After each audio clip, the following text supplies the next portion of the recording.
Welcome to Penrose Point State Park, FYI, that's a sandwich. where we are out here talking sandwiches, but really doing science.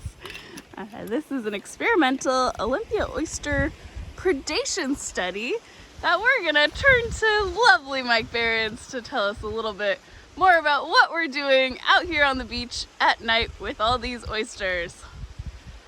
So a few months ago, we started another project out here where we outplanted a bunch of oysters onto the beach, about 6,000 of them, and we wanted to know how well they would survive. And the quick finding was that they didn't survive very well, and we wanted to know why that was. And so one of the most likely reasons was that they were being eaten by something. And as ecologists, the next thing we do is we run a predation experiment where we put some oysters inside of a cage. Or this one is actually a cage control where it has a lid, but it also has openings on the side. And if I can get the lid off, we can see that there's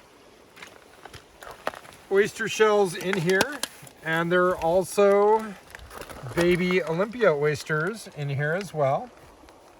And so we put out 30 oysters in each of these cages. There's this cage control. There's another one that's a completely enclosed cage that we can see here. And so there should be no predation in that cage.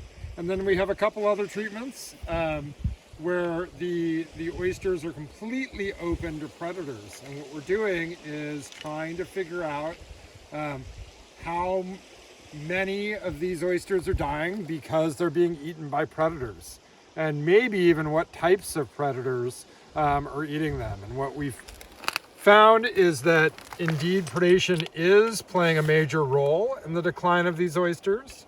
And also through our observations of being out here is we think it is probably a mix of crabs that are eating them, but a little bit of a surprise, we think that a lot of them are likely being eaten by raccoons at low tide. Hungry predators here. So every couple weeks we come through and count the number of oysters remaining. And if we find shells of ones that have died, then we try and figure out what killed them. So that we can understand sort of how long it's taking for these oysters to disappear, and what the likely sources of mortality might be. So this one still has a pretty good number of juvenile oysters still in the cage. This is the location on the beach where even when it's open to predators, we have the highest survival.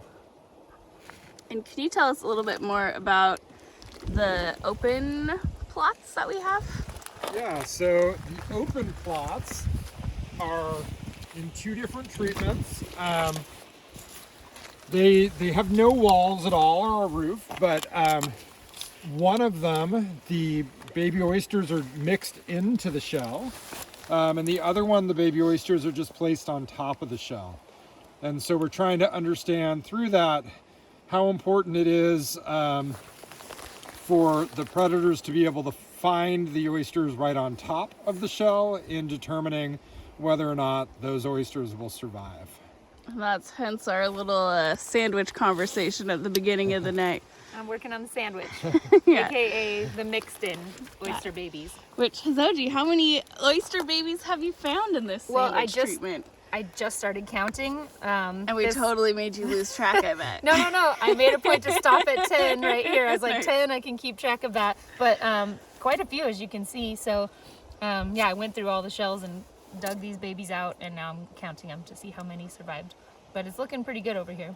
Awesome. This is the hopeful plot. There are 5 total treatments along the beach, and it gets dismal as we get further down into the sandy area. So this is a good one to start with and bring you all some information about what we're doing out here on the low tide out on the 1st of February tonight.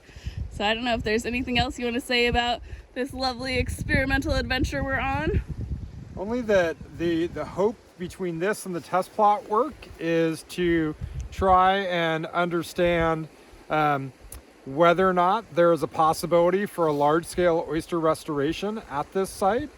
And if we do work with other partners to try and perform that sort of restoration, what things we need to keep in mind, especially around losses due to predators early in the growth and life history of the oysters.